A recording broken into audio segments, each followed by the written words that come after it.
بسم اللہ الرحمن الرحیم۔ السلام علیکم ناظرین، آپ نیو یارک سے لائیو دیکھ رہے ہیں پروگرام غیب کی باتیں ٹی وی ون گلوبل پر۔ رمضان کے مہینے میں ہم آپ کی خدمت میں 7 بجے شام ایسٹرن زون حاضر ہوتے ہیں۔ رمضان کے بعد انشاءاللہ ہمارا پرانا وقت رات 9 بجے آپ کی خدمت میں حاضر ہوا کریں گے۔ امید ہے آپ خیریت سے ہوں گے، آپ رمضان کے فیض و برکات سے بھرپور فائدہ اٹھا رہے ہوں گے، استفادہ کر رہے ہوں گے۔ آج جولائی کی 29 اور رمضان مبارک کی 10 تاریخ ہے۔ ایک اشرا گزر گیا، پتہ بھی نہیں چلا۔ ہم ویلکم کرتے ہیں، شکر گزار ہیں ہمارے معزز و مقتدر مہمان گرامی جناب حضرت مفتی منیر احمد اخون صاحب کے۔ حضرت السلام علیکم۔ وعلیکم السلام۔ حضرت ایسے گزر گیا پہلا اشرا، پتہ ہی نہیں چلا۔ ماشاء اللہ کی رحمت ہے۔ ہاں واقعی، اور اسی طرح رمضان گزر جائے گا، کتنے رمضان گزرے۔ اللہ ہمیں موقع دے کہ آئندہ آنے والے رمضان میں بھی ہمیں موقع ملے کہ اس کے فیض و برکات سے ہم بھی استفادہ کر سکیں۔ بہت سارے لوگ تھے جو پچھلے سال ہمارے ساتھ تھے، اس سال نہیں ہیں۔ اچھا حضرت، یہ جو اشرا گزرا ہے یہ تو رحمت کا تھا جی، اور اب جو شروع ہوگا کل سے وہ ہے مغفرت کا، جی، اور پھر تیسرا اشرا ہوگا جہنم کی آگ سے نجات کا۔ تو کچھ بتائیں گے کہ کیا ان کے حوالے سے، ان کی مناسبت سے کیا دعائیں پڑھنی چاہیں؟ مثلا اب جو اشرا آ رہا ہے مغفرت والا، اس میں کون سی خاص دعا ہے جن کا حدیث سے پتہ چلتا ہے کہ وہ بہت بابرکت ہے، خاص طور پہ اس اشرے میں اگر ہم پڑھیں تو؟ نحمدہ ونصلی ونسلم علی رسول الکریم، اما بعد۔ اس میں شک نہیں کہ رمضان کا ہر لمحہ جو ہے وہ رحمت ہی رحمت ہے، اور جیسے کہ حدیث میں بتایا کہ پہلا اشرا رحمت ہے، دوسرا مغفرت ہے، اور تیسرا عتق من النار یعنی جہنم سے بری ہونے کا ہے۔ پہلا اشرا رحمت کا الحمدللہ مکمل ہو رہا ہے، دوسرا اشرا مغفرت کا۔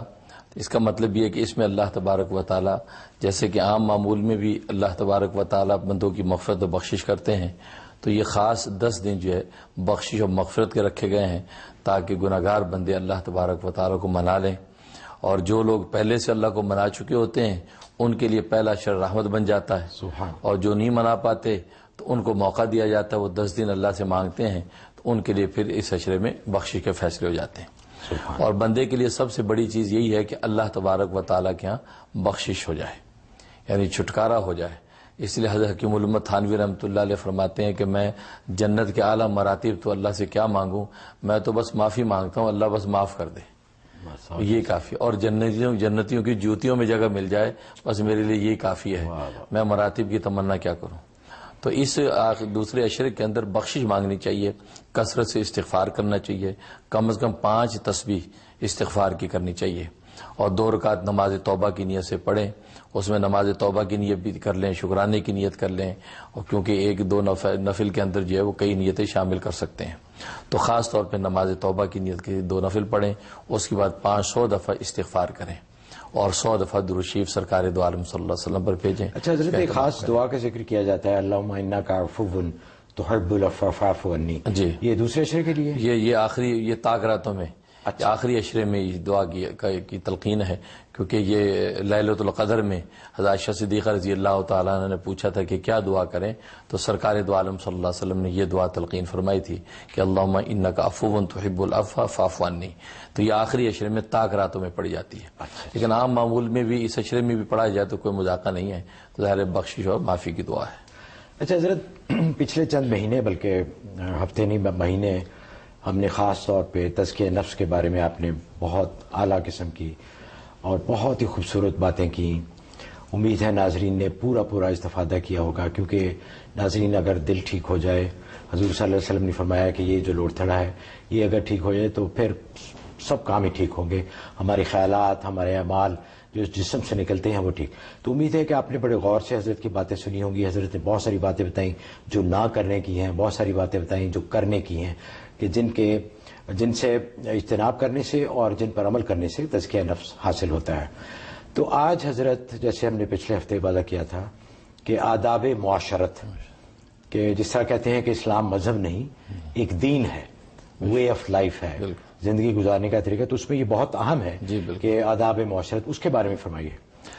اصل میں دین اسلام نے 5 شعبوں پر رہنمائی فرمائی ہے: عقائد، عبادات، معاملات، معاشرت اور اخلاق۔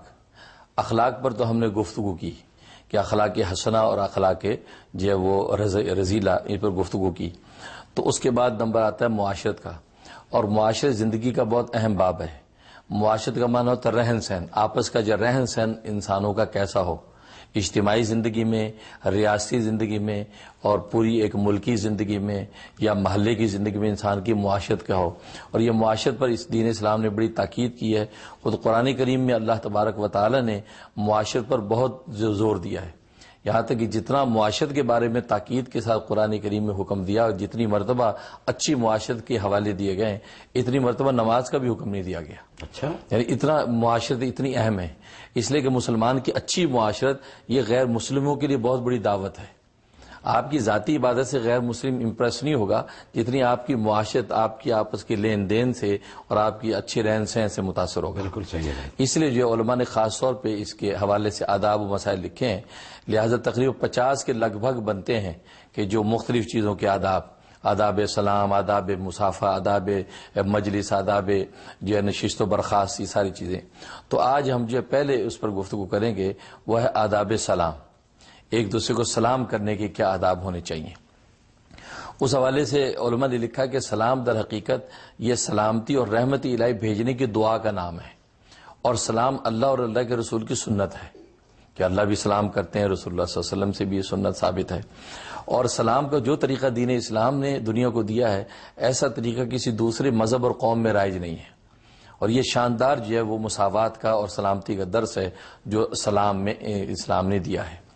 اس کے مسائل و آداب کا جہاں تک تعلق ہے تو ایک ادب یہ لکھا ہے کہ جب کوئی مسلمان بھائی دوسرے مسلمان سے ملے یا کوئی مسلمان اور دوسرے مسلمان اور سے ملے تو السلام علیکم کہے، اور وہ جواب میں وعلیکم السلام کہے، یا یہ کہ السلام علیکم ورحمۃ اللہ کہے، وہ جواب میں وعلیکم السلام ورحمۃ اللہ وبرکاتہ کہے. تو سلام کا جواب اس طرح دیں، اور دونوں السلام علیکم سے جواب نہ دیں. جیسے آج کل رواج ہو گیا ہے کہ جی السلام علیکم، وہ بھی کہتے ہیں السلام علیکم. تو اگر دونوں طرف سے السلام علیکم کہہ دیا جائے تو کسی ایک کو واجب ہے کہ وہ وعلیکم السلام کہے، کیونکہ اگر دونوں نے السلام علیکم کہا تو جواب نہیں ہوا. کیونکہ سلام کا اصول یہ ہے کہ سلام کرنا تو سنت ہے لیکن اس کا جواب دینا واجب ہے. تو یہ واجب دونوں پر رہ جائے گا، دونوں گناہگار ہوں گے. اور آج عام رواج بن گیا، ذرا اپر سوسائٹی میں تو یہ چلتا ہے السلام علیکم، وہ بھی کہتے ہیں السلام علیکم.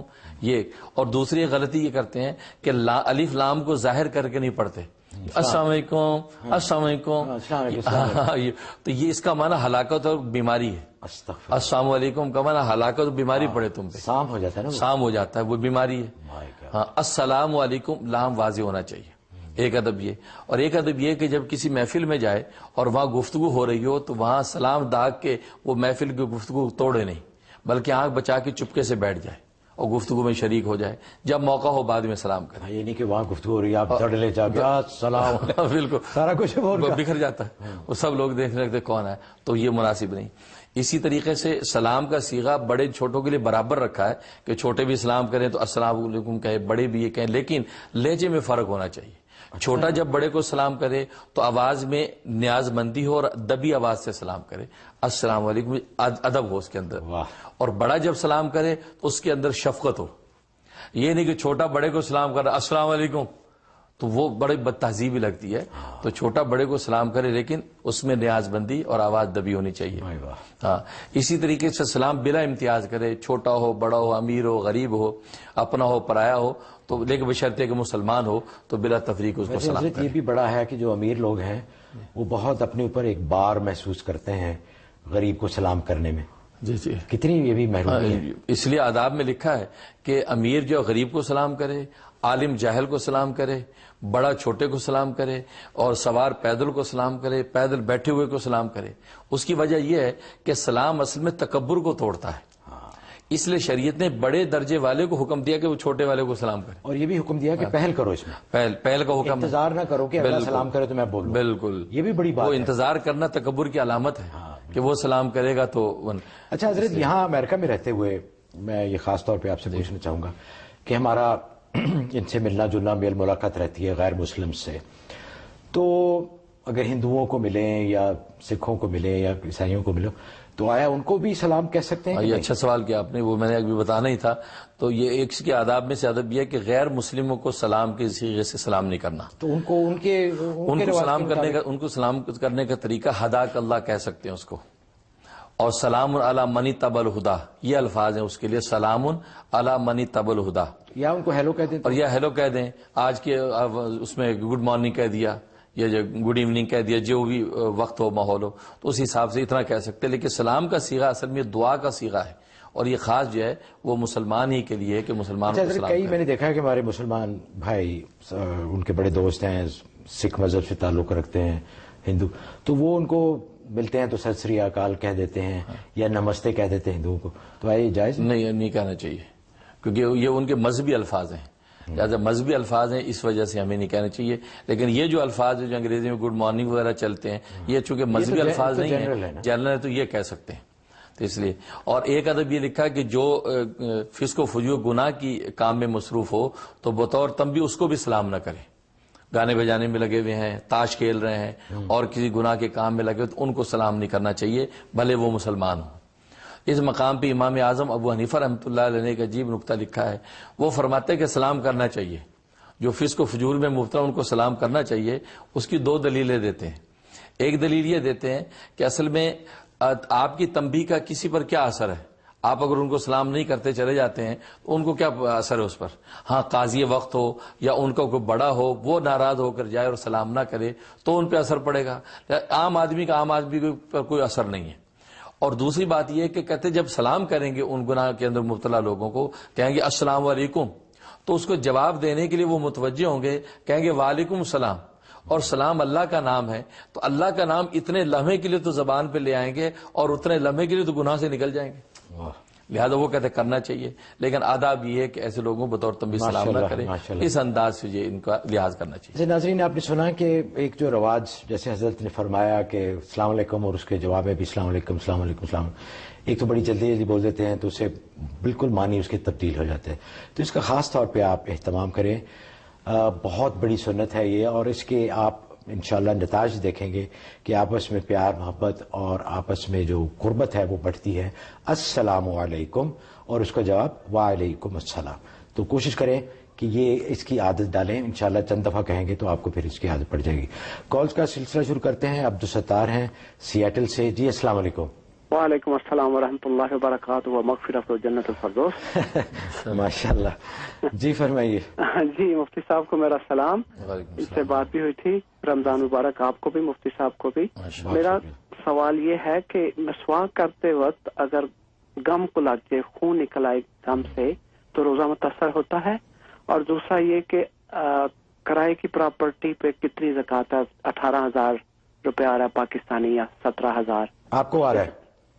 جی آپ کو مل رہا ہے وہ؟ اچھا ٹھیک ہے، بہت بہت شکریہ. جہاں تک پہلے سوال کا تعلق ہے تو اگر گم سے خون نکل آئے اور وہ خون آپ نے پیا نہیں ہے، اس میں یاد رکھیں کہ اگر منہ میں خون نکل آیا اور تھوک میں مکس ہو گیا تو خون اگر زیادہ ہے اور تھوک کم ہے اور اس کو نگل لیا تو اس سے روزہ فاسد ہو جائے گا. لیکن اگر جو تھوک زیادہ خون کم ہے تو اس سے روزہ فاسد نہیں ہوگا. اور اگر دونوں برابر ہیں تو احتیاط یہ ہے کہ روزے کی بعد میں قضا کر لے. لیکن اگر ایسا اندیشہ ہے خون کا جو ذائقہ محسوس ہوتا ہے تو اس کو تھوک دے اور اس کو تھوک کے ساتھ نگلے نہیں تو اس صورت میں روزہ فاسد نہیں ہوتا، روزہ قائم رہتا ہے. اور باقی زکوٰۃ کا معاملہ تو جو پیسے آ رہے ہیں 18-15 ہزار جو آپ کے کرائے کے آ رہے ہیں، تو جو آپ کے پہلے سے پیسے موجود ہیں اسی کے اندر آپ اس کو انکلوڈ کر لیں تو ٹوٹل جتنی مالیت بنے گی آپ کی جائیداد کی ایسیس کی تو اس کا آپ 2.5% زکوٰۃ ادا کریں گے. اچھا جی، مریم ہے لائن پہ. جی السلام علیکم. جی مریم السلام علیکم. وعلیکم السلام. حضرت صاحب سے یہ پوچھنا تھا کہ میرے فرینڈ کے لڑکے کو کینسر ہو گیا ہے تو وہ زیادہ ہو گیا ہے، تو اس کے لیے کیا کرنا چاہیے اپنے کو؟ اور دوسرا یہ کہ آپ نے میل کیا تھا ایک خط جس میں رسول اللہ کا خط جنات کے نام، اس کا تھوڑا ایکسپلینیشن دے دیں. اچھا جی، اچھا بہت بہت شکریہ جی. جہاں تک کینسر کا معاملہ ہے اس کے لیے میں نے گزشتہ پروگرام میں بھی دعا بتائی تھی، یا بدیع العجائبی بشفائی یا بدیو. یہ دعا جو ہے 12,000 دفعہ عشاء کے بعد پڑھ لیں، اول آخر 12 دفعہ درود شریف اور پانی پہ دم کر کے مریض کو دیتے رہے، 12 دن کر لیں.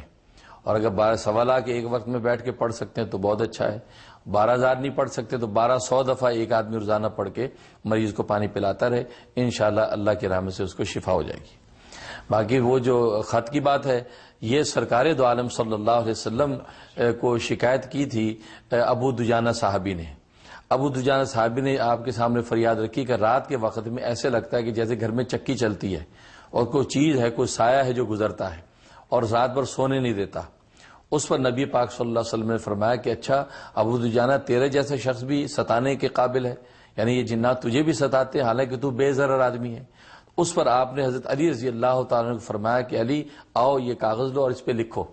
آپ نے وہ پورا خط لکھوایا, وہ جنات کے نام خط لکھوایا اور ابو دجانہ صحابی کو تعویذ بنا کے دے دیا اور کہا کہ اس کو اپنے سرانے کے نیچے رکھ لو. انہیں سرانے کے نیچے رکھ لیا.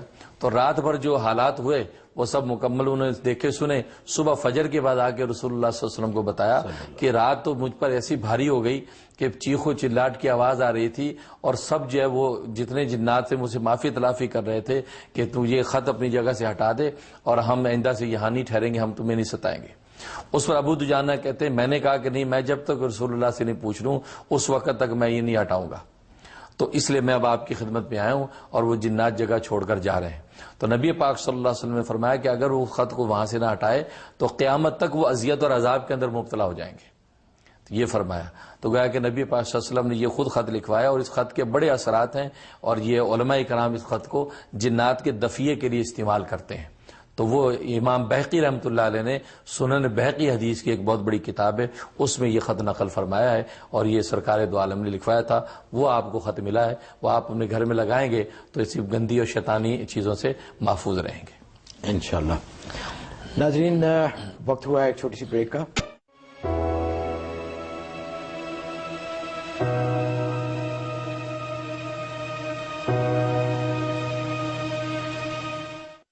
ناظرین بریک کے بعد آپ سب کو بہت بہت خوش آمدید. آپ دیکھ رہے ہیں نیو یارک سے لائیو پروگرام غیب کی باتیں ٹی وی 1 گلوبل پہ, ڈش نیٹ ورک پہ چینل 680.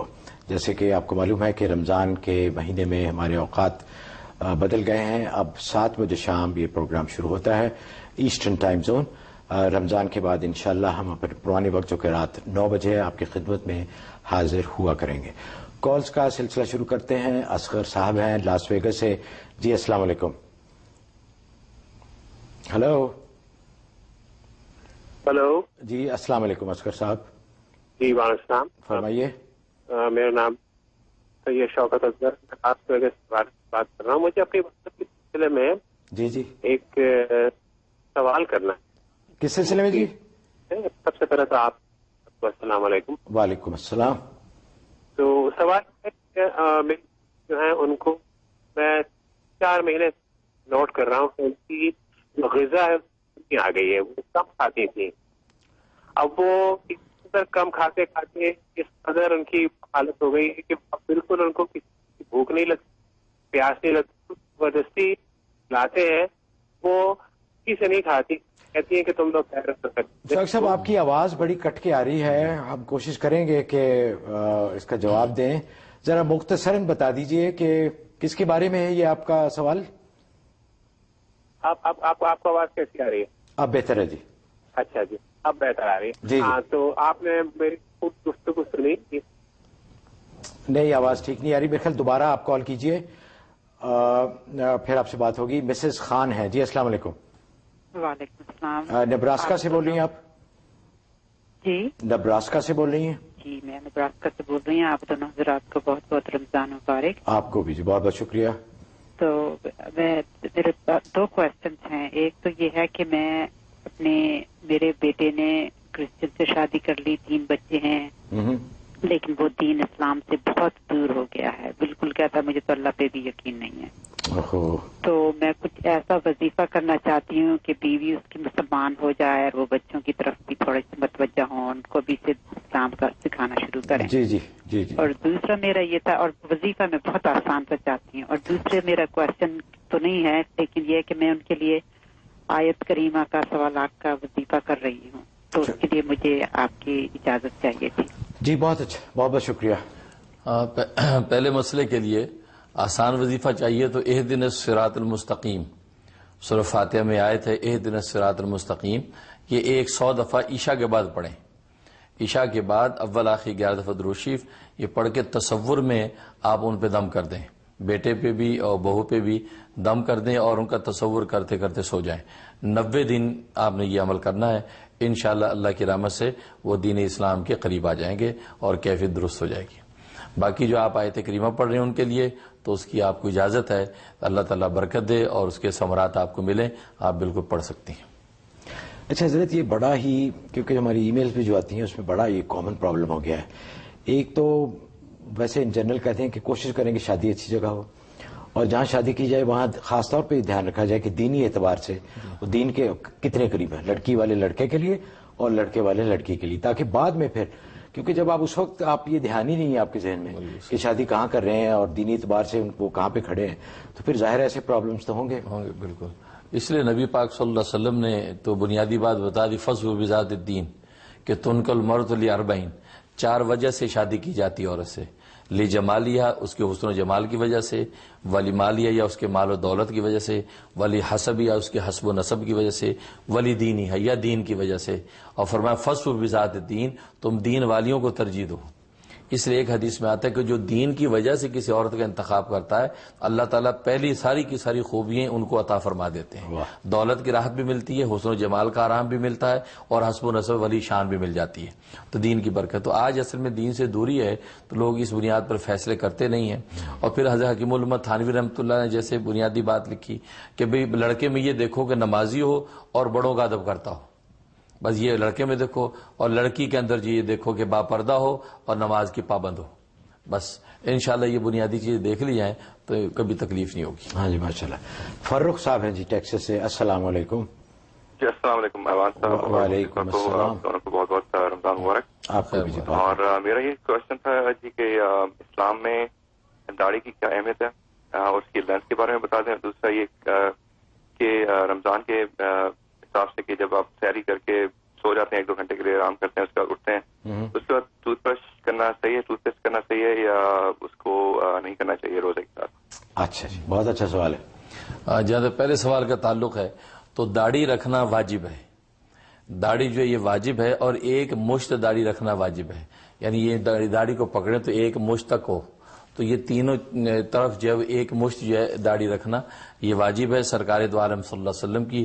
اور صحیح بخاری کی حدیث ہے، نبی پاک صلی اللہ علیہ وسلم نے حکم فرمایا کہ اوفر الوہا واف الشوارب، داڑھیوں کو بڑھاؤ اور مونچھوں کو کٹواؤ. اب بڑھانے کی لمٹ کیا ہے؟ تو عبداللہ ابن عمر رضی اللہ تعالیٰ کی حدیث ملتی ہے کہ انہوں نے ایک مشت پکڑ کے باقی اپنی چھری سے اس کو کاٹ دیا. ادھر ایک مشت پکڑ کے چھری سے کاٹ دیا اور فرمایا کہ ہاکذا رأیت رسول اللہ صلی اللہ علیہ وسلم، میں نے رسول اللہ صلی اللہ علیہ وسلم کو ایسے ہی کرتے دیکھا ہے کہ آپ بھی ایک مشت کے بعد داڑھی چھری سے کاٹ دیتے تھے، تو اسی طرح میں نے کیا ہے. تو معلوم ہے کہ لمٹ اس صحابی کے عمل سے پتہ چل گئی کہ ایک مشت رکھنا واجب ہے. اور لیکن یہ کہ داڑھی اس سے کم داڑھی کتروانا یا مڈوانا یہ بالکل حرام ہے اور گناہ کبیرہ کے زمرے میں ہے. اس لیے کہ واجب کا ترک جو ہے وہ گناہ کبیرہ ہوتا ہے. اس لیے اس کے بارے میں بڑے سنگین احکام ہیں. لوگ اس کو کہتے ہیں جو سنت ہے، سنت اس لیے کہا جاتا ہے کہ یہ واجب سنت سے ثابت ہے. چنانچہ قرآن کریم میں بھی آپ دیکھیں کہ تمام انبیاء اکرام جو وہ داڑھی والے تھے. حضرت ہارون علیہ الصلوۃ والسلام کی داڑھی جو ہے حضرت موسیٰ علیہ الصلوۃ والسلام نے پکڑی تو پوری آپ کی مشت میں آ گئی تھی.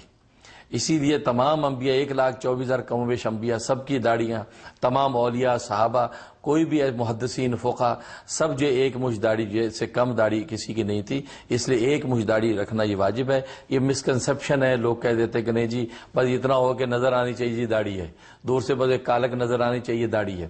ایسا نہیں ہے، داڑھی کی بھی توہین ہے.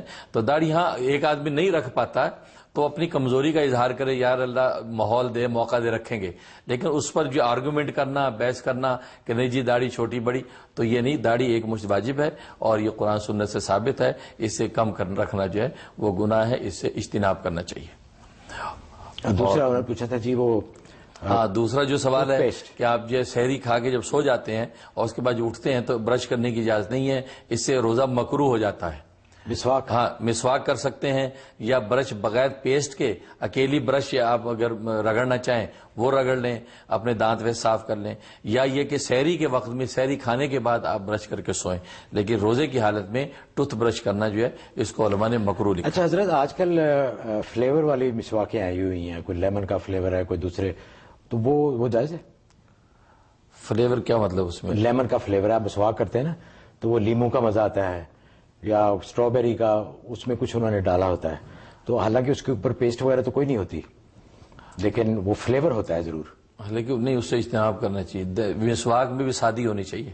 اچھا ہاں، اس سے جیسے سندل کی مسواک ہے یا زیتون کی ہے، وہ سادی ہونی چاہیے، کیونکہ اگر فلیور لگا لیے تو وہ پیسٹ والی بات ہو گئی، جیسے پیسٹ ہم کرتے ہیں تو اس کا ذائقہ اور خوشبو جاتی ہے، تو ذائقے سے۔ اچھا حضرت، ہم نے تو آج بڑا ڈرا دیا داڑھی کے بارے میں، ہم تو بڑا سمجھتے تھے کہ جی ہم نے داڑھی رکھی ہوئی ہے، کیونکہ کئی دفعہ خیال آتا تھا کہ داڑھی شیو کر لیں، لیکن پھر اس لیے شیو نہیں کی کہ یہ سنت ہے، جی جی، اور اب آپ کہہ رہے ہیں کہ یہ بھی وہی اس کے برابر ہے جیسے منڈوا دی؟ ہاں، اس لیے کہ قرآن میں ادخلوا فی السلم کافہ، اسلام میں پورے داخل ہو پر جاؤ۔ اسلام میں تو، قرآن میں تو کہیں نہیں لکھا ہو کہ داڑھی اتنی لمبی ہونی چاہیے، کیا یہ بھی نہیں لکھا کہ اتنی ہونی چاہیے، لیکن حضرت اس زمانے میں آپ دیکھیں اس زمانے میں عیسائیوں، میری عرض سن لیں، سب کی داڑیاں ہوتی تھیں۔ صحیح۔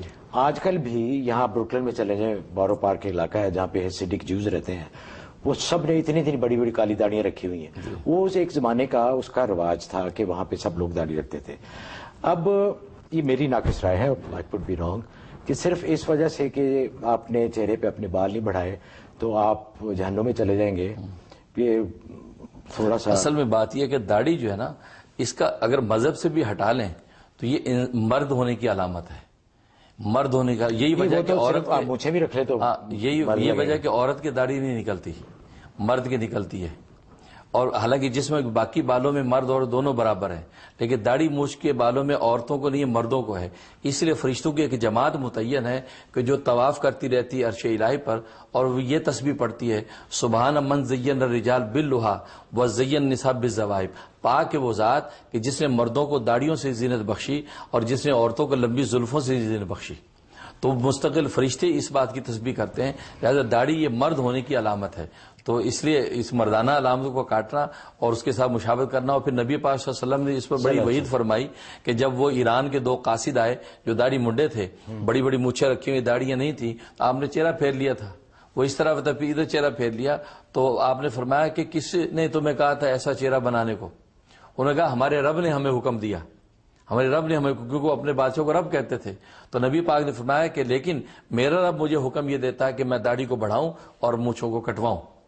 تو اس کا مطلب یہ ہے کہ وحی کے ذریعے پتہ چلا ہے کہ رب کریم کا حکم ہے، اور یہ وجہ کہ 1,24,000 کم بیش پیغمبر ہیں، صحابہ ہیں، انبیاء ہیں، اولیاء ہیں، محدثین، فقہا، کوئی بھی ایسا نہیں ہے کہ جو داڑھی کے بغیر داڑھی مڑاتا ہے۔ حضرت کئی بڑے بڑے ہمارے جیسے محترم ہمارے شاعر ملت حضرت علامہ اقبال، جن کی اتنی زبردست شاعری ہے، اللہ کی اتنی معرفت کی باتیں انہوں نے کی ہیں، وہ کلین شیو تھے۔ کوئی بات نہیں، اسی لیے تو نبی کی ذات کے علاوہ کسی کی ذات حجت نہیں ہے، امتی میں کسی ذات کی ذات حجت نہیں ہے۔ ہم کہہ سکتے ہیں کہ اس کے عمل میں کوئی کمی تھی یا کوئی عذر ہوگا جس وجہ سے داڑھی نہیں ہے، تو لیکن ہم نبی کے علاوہ کسی ذات کو حجت نہیں قرار دے سکتے، اس سے اسلام اس کی کسوٹی اسی پر پرکھی جائے گی۔ ٹھیک ہے حضرت، آپ نے فرمایا سر تسلیم خم، لیکن انشاءاللہ ٹو بی کنٹینیوڈ، یہ اور بات کریں گے۔ سمیرہ ہیں جی لائن پہ، السلام علیکم۔ جی وعلیکم السلام، جی سمیرہ اجاز کیلیفورنیا سے بات کر رہی ہوں۔ جی فرمائیے۔ جی مفتی صاحب کو میری طرف سے السلام علیکم ورحمۃ اللہ وبرکاتہ۔ جی فرمائیے۔ جی مفتی صاحب سے میں نے بات کرنی تھی کہ الحمدللہ سے جب یہ لاسٹ ٹائم رمضان سے پہلے کیلیفورنیا تشریف لائے تھے تو میں اور میرے ہسبینڈ ہم ان سے بیعت ہوئے تھے الحمدللہ ثم الحمدللہ۔ تو اس کے بعد میں نے اپنی جو خواب دیکھی ہیں، میں نے کچھ اپنی خواب شیئر کرنا چاہ رہی ہوں مفتی صاحب سے۔ جی بتائیے۔ بتانا چاہ رہی ہوں جی۔ میں نے سب سے پہلے خواب دیکھا، رمضان سے 2 ویک پہلے خواب دیکھا کہ مفتی صاحب ہمارے گھر تشریف لائے ہیں اور ہمارے گھر آ کے بیٹھے ہیں، اور میں کھانا ان کے لیے اچھا سا بنانے کی تیاری کر رہی ہوں، اور وہ میرے ہسبینڈ سے بیٹھ کے بات کر رہے ہیں، دین کی بات ہو رہی ہے۔ ہمیں بہت اچھا لگا کہ وہ ہمارے گھر تشریف لائے، تو یہ بس ہماری باتیں ہوئی دین سے ریلیٹڈ۔ اور اس کے بعد پھر میں نے 2 ویک بعد خواب دیکھا لائک جس دن فرائیڈے ہمارا پہلا رمضان تھا تو میں سحری کے بعد تھوڑا نیند کے لیے لیٹی تو میں خواب میں دیکھ رہی ہوں کہ کوئی بہت پرانا دور ہے، کوئی علاقہ ہے جیسے وہ کچے گھر ہیں، کچی زمینیں ہیں جیسے کہ مکہ اور مدینہ میں ہیں. تو مجھے کوئی آ کے کہہ رہا ہے وہاں سے کہ تمہیں آپ صلی اللہ علیہ وسلم نے فون کیا ہے، وہ تم سے بات کرنا چاہ رہے ہیں. تو میں جلدی سے بھاگی ہوئی فون کی طرف لگتی ہوں. کچھ فون ایسا تو نہیں جیسا ہمارے پاس ہوتے ہیں لیکن ایک ڈفرنٹ سی چیز ہے. تو اس میں سے میں نے جا کے السلام علیکم کہا تو مجھے دوسری طرف سے آواز آئی السلام علیکم ورحمۃ اللہ وبرکاتہ. تو میں نے جب وہ آواز سنی السلام علیکم کی، وہ آواز اس قدر خوبصورت اور وہ اس قدر اس میں ایک سحر تھا کہ میں اس آواز کے سحر میں کھو گئی کہ اور مجھے آواز آ رہی ہے کہ میں آپ سے کچھ سوال کرنا چاہتا ہوں. آپ صلی اللہ علیہ وسلم مجھ سے بات کر رہے ہیں اور فرما رہے ہیں کہ میں آپ سے کچھ سوال کرنا چاہتا ہوں، آپ کو ان کے جواب دینے ہیں. تو انہوں نے مجھ سے ایک سوال کیا، مجھے وہ سوال سمجھ آ رہا تھا اور مجھے اس کا جواب بھی پتا تھا. تو لیکن اس آواز کا اس قدر جادو تھا، اس قدر خوبصورتی تھی کہ میں اسی میں کھوئے جا رہی تھی اس آواز میں. تو مجھے اس کا جواب بھی آ رہا ہے لیکن پھر میرے ذہن میں یہ بھی آ رہا ہے کہ جب آپ صلی اللہ علیہ وسلم صحابہ اکرام سے کچھ سوال پوچھتے تھے تو صحابہ کو ان کا جواب آتا بھی تھا تو بھی وہ کہہ دیتے تھے اللہ اور اللہ کے نبی بہتر جانتے ہیں. تو میں بھی یہی سوچ رہی ہوں کہ میں بھی یہی ادب کا تقاضا ہے کہ میرے نبی مجھ سے پوچھیں تو میں ان کو جواب نہیں دوں گی، اور میں بھی آگے سے یہی کہہ رہی ہوں کہ اللہ کے نبی اور اللہ کا نبی بہتر جانتے ہیں.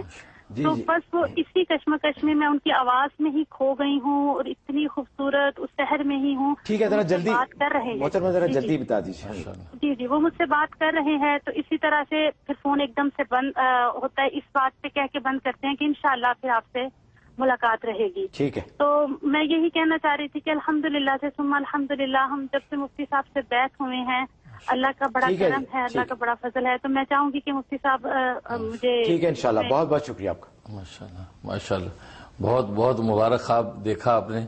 اللہ تبارک و تعالی کی خاص رحمت ہے اور بیعت ہونے کی نسبت سے سرکار دو عالم صلی اللہ علیہ وسلم کی خاص نظر کرم آپ پر ہے.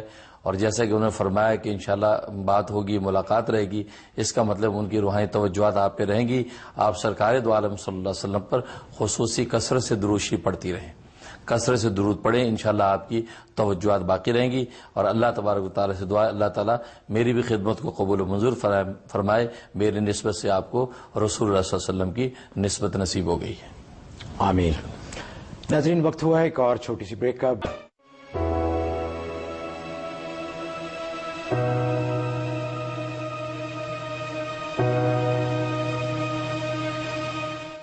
بریک کے بعد آپ کو پروگرام میں خوش آمدید. ناظرین کال کا سلسلہ شروع کرتے ہیں. نادیہ ہیں اوہایو سے. جی السلام علیکم. وعلیکم السلام. السلام علیکم. جی فرمائیے. میرا سوال یہ ہے کہ ہماری کمیونٹی میں اچھی خاصی بڑی کمیونٹی ہے اور یہاں پہ حلال اسٹور وغیرہ بھی ہیں، تو ہم لوگ کو حلال گوشت ملتا ہے. ویسے کافی عرصے سے ہم لوگ یہیں سے لے رہے ہیں اور میرا بزنس ہے کیٹرنگ کا. تو ابھی کچھ عرصے پہلے کمیونٹی کے کچھ جو اچھے دیندار لوگ ہیں ان لوگوں نے بتایا کہ شریعہ نے کہا ہے کہ یہ جو اسٹوروں پہ گوشت مل رہا ہے یہ حلال نہیں ہے، تو ہم یہاں سے نہیں لے سکتے. صرف شکاگو میں ایک کوئی کمپنی ہے جو شریعہ کا کہنا ہے کہ صرف حلال گوشت ان کے پاس ہوتا ہے، وہ باقاعدہ وہاں جا کے چیک کرتے ہیں، وہ خود ان کے لوگ ہاتھ سے ذبح کرتے ہیں. یہ شریعہ کون ہے جنہوں نے آپ کو کہا ہے؟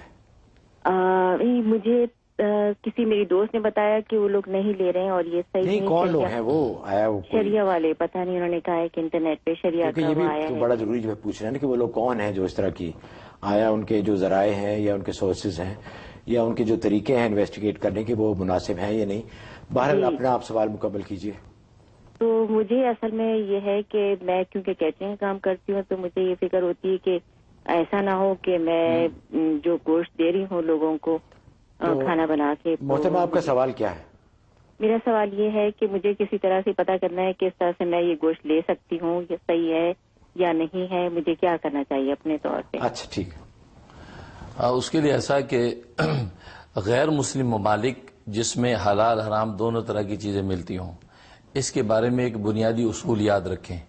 چنانچہ دارالعلوم دیوبند کے مفتی اعظم مفتی نظام الدین اعظمی نے نظام الفتاوی میں یہ اصول نقل کیا ہے اور یہ الاشباح والنظائر میں جو وہ علامہ جو مصنف انہوں نے نقل کیا، وہ اصول یہ ہے کہ وہ غیر مسلم ممالک جہاں حلال حرام دونوں طرح کی چیزیں ملتی ہیں، وہاں کسی چیز کے حرام ہونے کے لیے ثبوت کی ضرورت ہے، پروف اور دلیل کی ضرورت ہے کہ یہ چیز حرام ہے، یہ ضروری ہے۔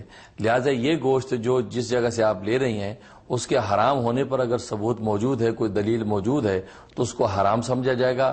اگر اس کے حرام ہونے پر آپ کے پاس کوئی دلیل نہیں ہے اور وہ ایک مسلمان ذمہ داری سے کہتا ہے کہ یہ گوشت بالکل حلال ہے، میں حلال ذبیحہ سے لے کے آیا ہوں، مذبح سے لے کے آیا ہوں اور یہ بالکل حلال ہے، تو لہذا اس مسلمان کی بات کو ماننا ہمارے لیے ضروری ہے، اس پہ شکوک و شبہات نکالنے کی ہمیں اجازت نہیں ہے، کیونکہ گوشت کا معاملہ اعتماد پر ہے۔ ہم اپنے اسلامی ملکوں میں بھی اعتماد کی بنیاد پر ہی کسائی کے گوشت کو حلال سمجھتے ہیں۔ ہم نے کبھی کسائی کو بسم اللہ پڑھتے سنا نہیں، ہم بس یہ جانتے ہیں کہ مسلمان ملک ہے، مسلمان کسائی ہے، مسلمان انوائرمنٹ ہے، لہذا اس نے بسم اللہ پڑھی ہی ہوگی، اس اعتماد پہ ہم اس سے گوشت لیتے ہیں۔ تو بالکل اسی طریقے سے یہاں بھی اگر کوئی ذمہ دار مسلمان وہ کہتا ہے کہ گوشت حلال ہے اور یہ میں حلال جگہ سے لایا ہوں، تو آپ کو اس کو ڈینائل کا حق نہیں۔ باقی آپ کا دل نہ مانے تو آپ وہاں سے گوشت نہ لیں، لیکن شریعت کی روح سے اس گوشت کو فتوے کی روح سے حلال سمجھا جائے گا۔ اس کو حرام کرنے کے لیے آپ کے لیے پروف کی ضرورت ہے، آپ دلیل پیش کریں کہ جی آپ فلاں ذبح خانہ سے لائے ہیں اور فلاں ذبح خانے میں یہ پروسیس ہے ذبح کرنے کا اور وہ ذبح کا پروسیس حرام ہے، ناجائز ہے، لہذا یہ گوشت حرام۔ یا تو آپ کے پروف ہو، اگر پروف نہیں ہے تو آپ اس کو حلال کنسیڈر کریں گے۔ بالکل صحیح۔ عامر صاحب ہیں ورجینیا سے، السلام علیکم۔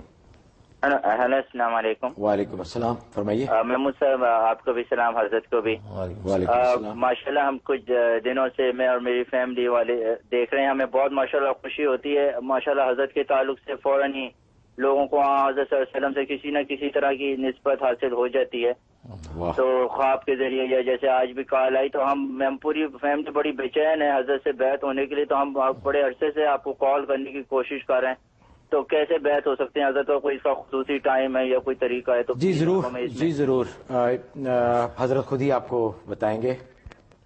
یا ایسا کریں، یہ صاحب جنہوں نے فون اٹھایا تھا وہ آپ کو آپ دوبارہ نمبر ملائیں، وہ آپ کو ڈیٹیل دے دیں گے، یاسر صاحب، اور ہم نیکسٹ کالر لیتے ہیں۔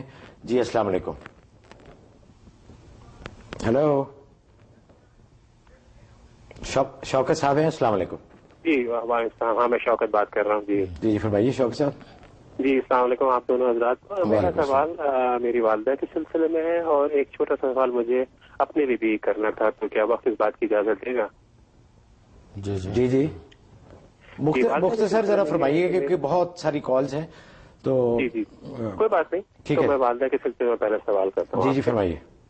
تو میری والدہ کو میں نے کچھ 3-4 مہینے سے ایسا محسوس کیا ہے کہ ان کی جو کھانے کی جو مقدار ہے وہ کم ہو گئی ہے، یعنی ان کا فوڈ انٹیک جو ہے نا کافی ڈکریز ہو گیا۔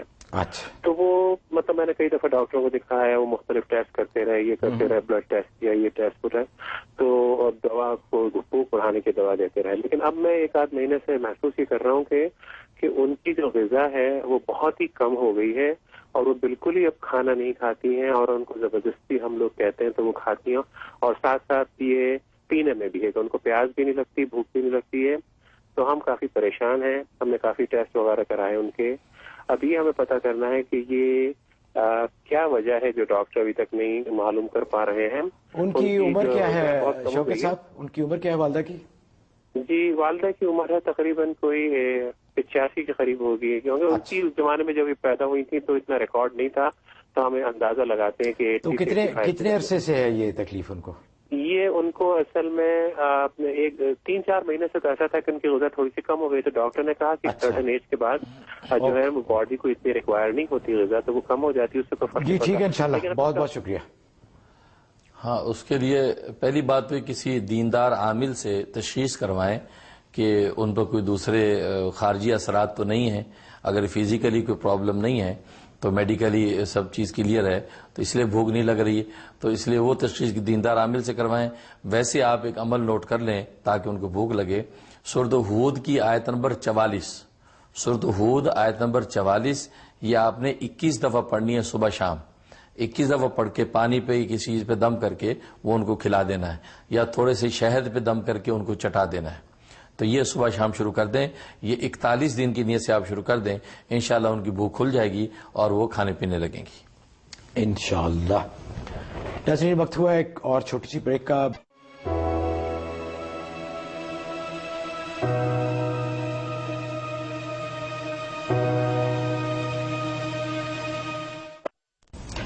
ناظرین بریک کے بعد پروگرام میں دوبارہ خوش آمدید. آپ دیکھ رہے ہیں نیو یارک سے لائیو پروگرام غیب کی باتیں ٹی وی 1 گلوبل پر, ڈش نیٹ ورک پہ چینل 680.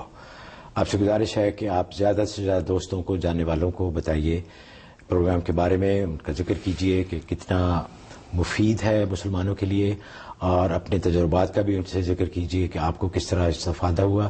آپ کا یہی صدقہ جاریہ ہوگا. تو ہمیں امید ہے کہ آپ زیادہ سے زیادہ لوگوں سے, زیادہ سے زیادہ دوستوں کو اس پروگرام کے بارے میں بتائیں گے. کالز کا سلسلہ شروع کرتے ہیں, دیکھتے ہیں کون لائن پہ ہیں. جی السلام علیکم. کولوراڈو سے ہیں عبداللہ صاحب. السلام علیکم.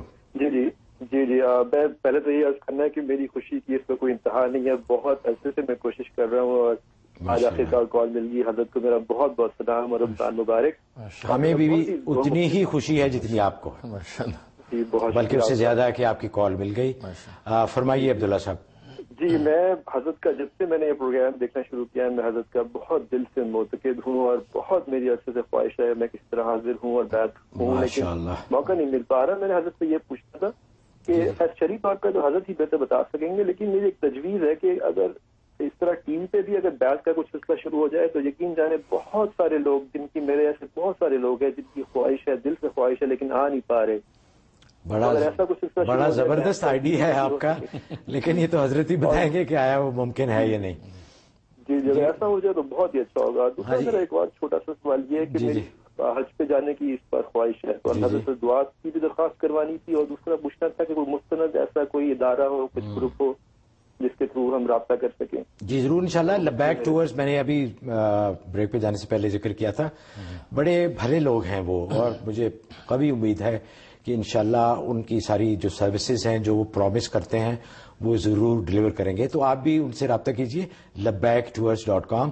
اور بیت والا جو سوال ہے وہ تو حضرت ٹی وی پہ بیت, یہ تو پورا گھنٹہ اسی میں گزر جائے گا, پھر اتنے لوگ ماشاءاللہ پھر تو بیت ہی ہوتی رہے گی. اچھی تجویز ہے آپ کی ماشاءاللہ, اور واقعی الیکٹرانکس میڈیا سے فائدہ اٹھانا چاہیے. لوگوں کا آنا جانا مشکل ہوتا ہے, ٹیلی فون کے ذریعے سے میں بیت کرتا ہی ہوں. اب یہ تو ہماری ڈائریکٹر صاحب بتائیں گے کہ اگر بہت سے لوگ اگر تیار ہیں اس کے لیے, آن لائن موجود ہوں, تو وہ چند لمحوں میں ہم ان کو تلقین کر کے بیت کر سکتے ہیں, اور وہ اپنے اپنے گھر میں جو الفاظ میں کہوں گا وہ الفاظ دہراتے رہیں گے, تو 5 منٹ میں وہ لوگ اپنے اپنے مقام پہ رہتے ہوئے وہ سلسلے میں داخل ہو جائیں گے. اس کے بعد وہ اپنے قوائف مجھے بھیج دیں گے کہ ہاں ہم وہ لوگ ہیں کہ ہم جو ٹیلی ویژن کے ذریعے سے بیت ہوئے تھے.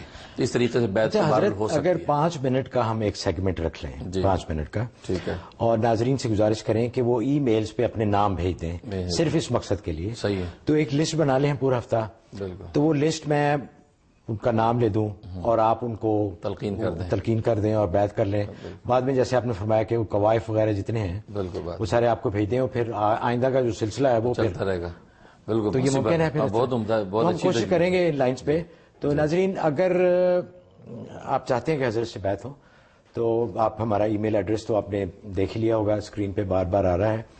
تو آپ اپنا نام اور ولدیت اس میں لکھ کے بھیج دیں, اور یہ مقصد لکھ کے بھیجیں کہ آپ بیعت کرنا چاہتے ہیں حضرت سے.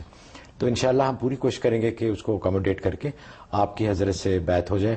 ہمارے لیے تو یہ بہت ہی مسرت کا اور خوشی کا مقام ہوگا, اس سے اچھی اور کیا بات ہے. مسز شکیل ہیں لوئزیانا سے. السلام علیکم. ہلو جی السلام علیکم مسز شکیل. میرے خیال لائن ڈراپ ہو گئی ہے. مظہر صاحب ہیں ٹورانٹو سے. السلام علیکم. ہلو مظہر صاحب آواز آ رہی ہے آپ کو؟ میرے خیال کوئی اچھا اگلے کالر ٹرائی کرتے ہیں. کیلیفورنیا سے ہیں صدیقی صاحب. السلام علیکم.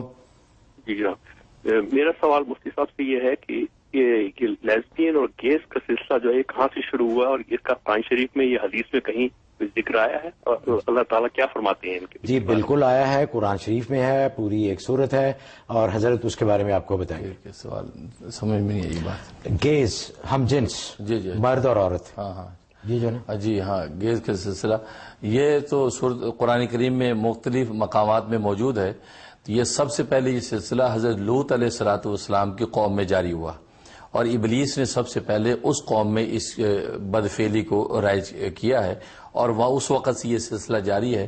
اور اللہ تبارک و تعالیٰ کے ہاں یہ جو فعل ہے اتنا سنگین و برا تھا کہ اللہ تبارک و تعالیٰ نے ایسا عذاب اس قوم پہ نازل کیا ہے کہ ایسا عذاب کبھی کسی پر نازل نہیں کیا. کیونکہ ظاہر ہے کہ یہ ایک ایسا فعل تھا کہ جو جانوروں کے اندر بھی مذموم اور برا سمجھا جاتا تھا، چاہے کہ انسانوں کے اندر ہو. تو یہ لوگ جو ہے وہ مرد مردوں کے ساتھ اور عورتیں عورتوں کے ساتھ انوالو ہوتی تھیں. تو یہ دونوں طبقے جو ہے اس فعل بد کے اندر مبتلا تھے. تو اللہ تعالیٰ نے ان پر عذاب نازل کیا، اور قرآن کریم میں تو اس کی سنگینی عذاب کی موجود ہے. اچھا حضرت، قرآن میں نے سنا ہے کہ گیز کا ذکر ہے جو مرد ہیں، لیزبینز جو عورتیں ہیں ان کا ذکر نہیں ہے، آیا درست ہے؟ جی قرآن میں تو نہیں ہے، لیکن یہ کہ وہ احادیث میں اور روایات میں تفسیروں میں اس کا ذکر آیا کہ وہ عورتیں کیوں ظاہر کہ مرد جب ان میں انوالو نہیں ہوئے اور عورتوں کی ظاہر خواہشات تو تھیں، تو پھر عورتیں آپس میں اس چیز میں انوالو ہو گئیں، کہ مرد تو عورتوں کی طرف متوجہ نہیں ہوتے تھے، تو اس ریئیکشن میں وہ عورتیں اس گناہ میں مبتلا ہوئیں. تو اس طرح وہ لیزبین کا سلسلہ بھی ان میں جاری تھا. اچھا ناظرین، میں ایک ذاتی طور پہ گزارش کرنا چاہتا ہوں کہ آج کل ایک فیشن سا بن گیا ہے جسے کہتے ہیں کہ جی پولیٹیکلی کریکٹ، یا ایک فیشن میں چیز آ گئی ہے کہ گیز کے بارے میں کوئی بات کرنا بڑا معیوب سمجھا جاتا ہے. وہ کہتے ہیں کہ جی یہ بڑے ایکسٹریمسٹ ہیں، یہ رائٹ ونگ ہیں، اور یہ بڑے پرانے خیالات کے ہیں. تو اس سلسلے میں آپ احتیاط کیجئے کہ یہ واقعی اللہ تعالیٰ نے بہت ہی سخت اور واضح طریقے سے ان کو ذلیل اور مذموم قرار دیا ہے، اور خاص طور پہ اللہ نے فرشتے بھیجے اپنے. تو اس میں آپ بالکل اس طرح کا خیال نہ کریں کہ جی یہ اب لبرل وقت ہے اور گیز کے خلاف بات کرنا یا لیزبینز کے خلاف بات کرنا یہ کوئی خاص نہیں. آپ خاص طور پہ اپنے مذہب کے لحاظ سے آپ جو مذہب نے اس کے بارے میں فرمایا، جو اللہ تعالیٰ نے، آپ وہی اپنے ذہن میں رکھیں. ناظرین وقت ختم ہو جاتا ہے، انشاءاللہ اگلے اتوار آپ کی خدمت میں پھر دوبارہ حاضر ہوں گے.